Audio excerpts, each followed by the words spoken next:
Okay, so this time you've brought us something about Earth's magnetic poles, maybe flipping. Yeah.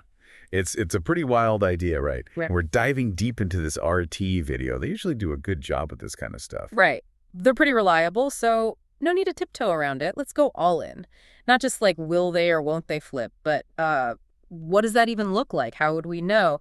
And then the big one, what happens to, well, everything? I mean, forget compasses going crazy. What about entire species that depend on this magnetic field? Exactly. It's not just about which way is north anymore, right? We're talking potential impacts on a global scale. Life on Earth as we know it. Okay, so quick recap for anyone who needs it. How do we even know Earth IS, this giant magnet? I mean, it's not like we can see it. Well, we've all seen a compass, right? That little needle, always trying to point north. That's our first clue. But here's something that might surprise you. We didn't figure this out first. The Chinese were using compasses for navigation, like centuries before Europeans caught on. Centuries. Wow, I had no idea. So, okay, magnetic field, most people probably picture like a giant bar magnet stuck inside the Earth, all nice and lined up. Is that even remotely accurate? Well, it's a good visual starting point, I guess, but no.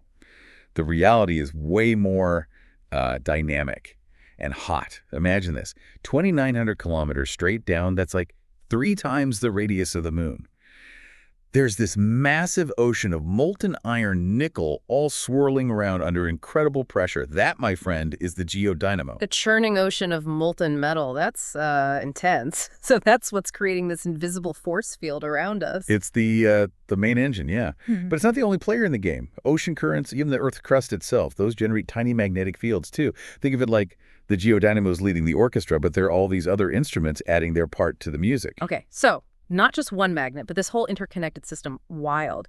But you said Yeah. something earlier that really stuck with me. This field, it's not static, it's moving. What does that even mean? It means everything we think we know about north being north, well, it's constantly shifting, literally. Remember that explorer, James Clark Ross, planted a flag at the North Magnetic Pole? He'd have to move that flag every few hours if he wanted to stay accurate, because the pole itself drifts that much. Wait, are you serious? So how fast are we talking? Like a few inches a year? More like 50 kilometers a year. 50 kilometers. That's like a marathon every year. So what's making this magnetic marathon happen? Why is everything moving so fast? A lot of it comes down to our favorite star, the sun. It's constantly spitting out this stream of charged particles, what we call solar wind.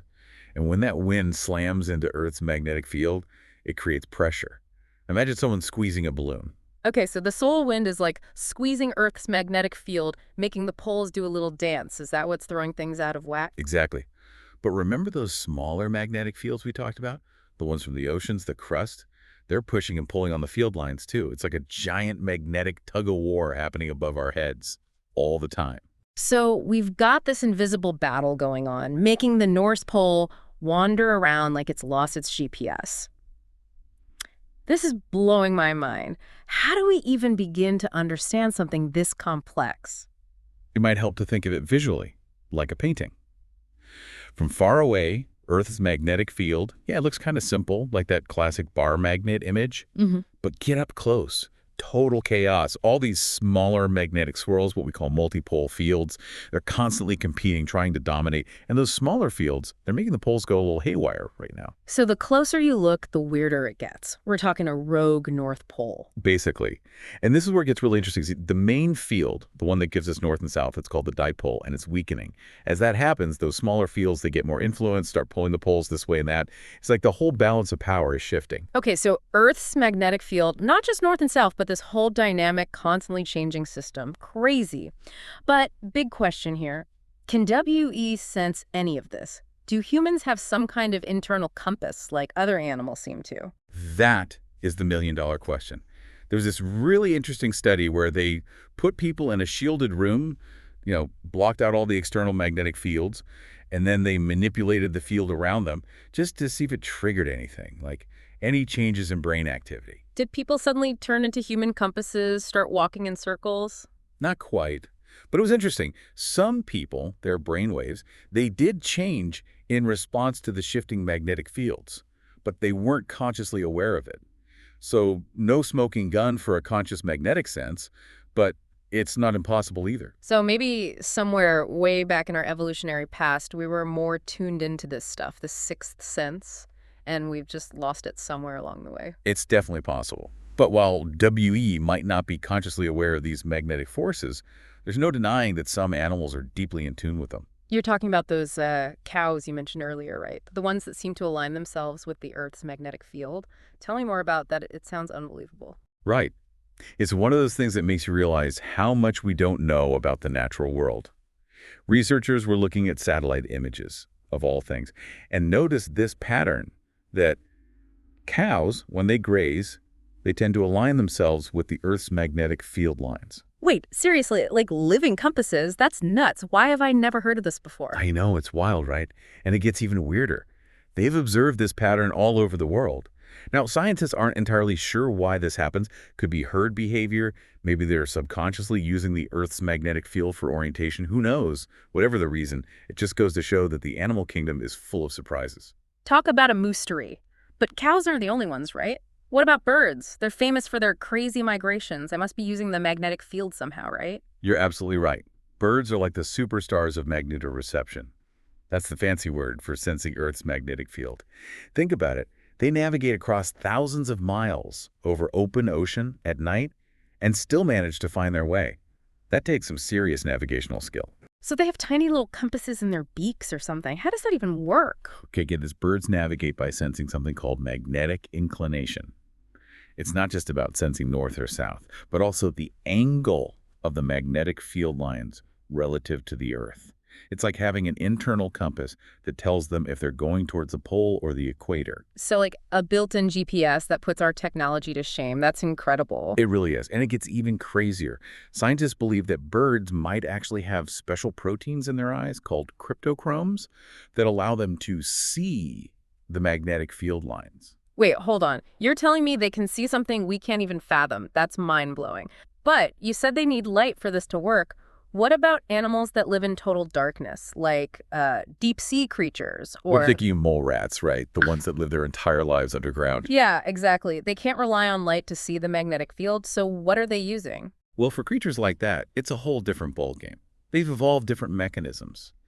Scientists believe they're using magnetite. Magnetite? What's that? It's a type of iron oxide, basically tiny iron crystals that act like miniature compasses inside their bodies. Hold on, so they have little bits of metal inside them acting like compasses. That sounds like something out of a comic book. I know, it does, doesn't it?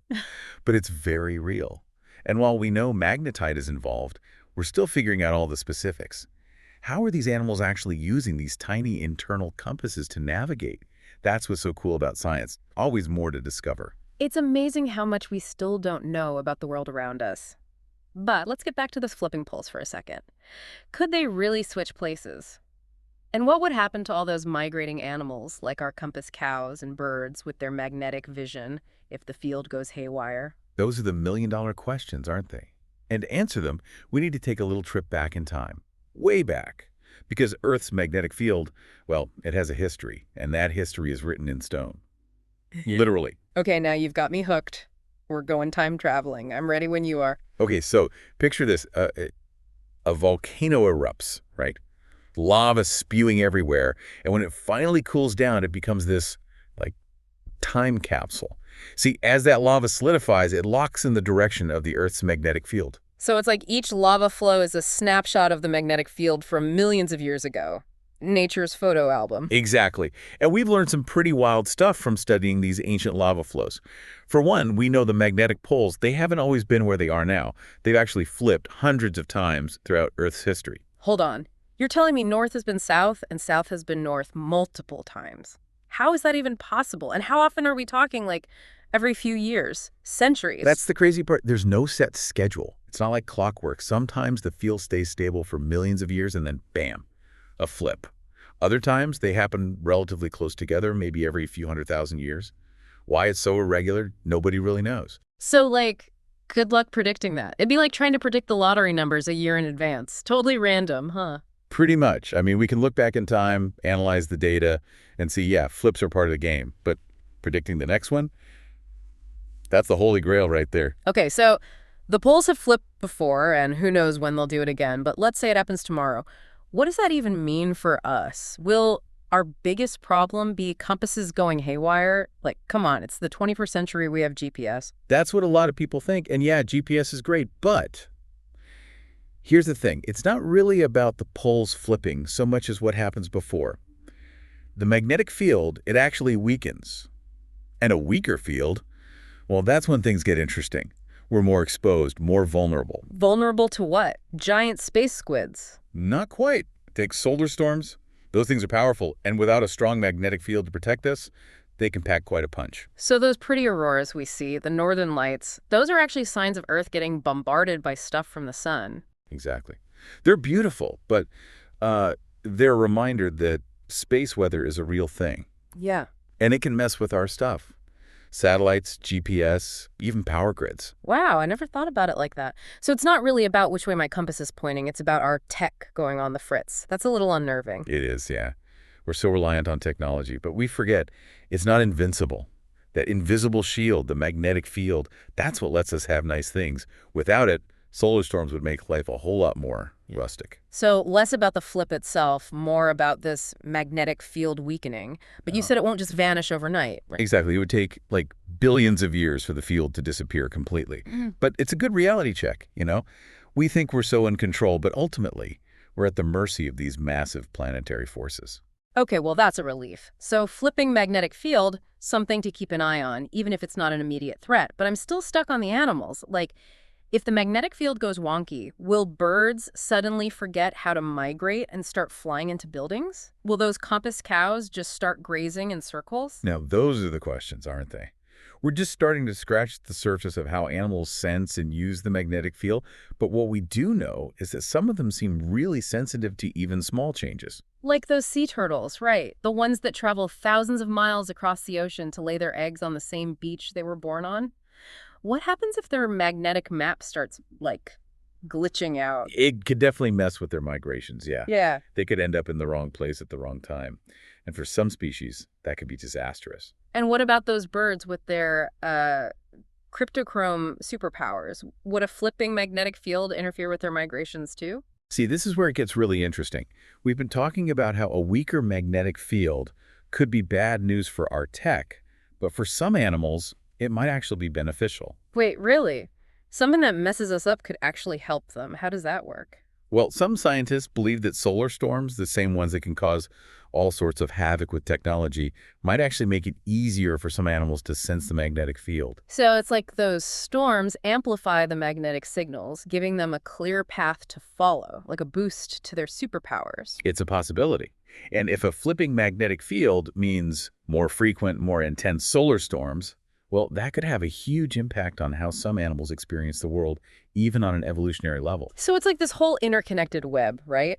The Earth's magnetic field, solar activity, and the senses of animals all intertwined. And we're just starting to untangle it all. This is amazing. It really is. It's like a giant puzzle, and we're putting the pieces together one discovery at a time.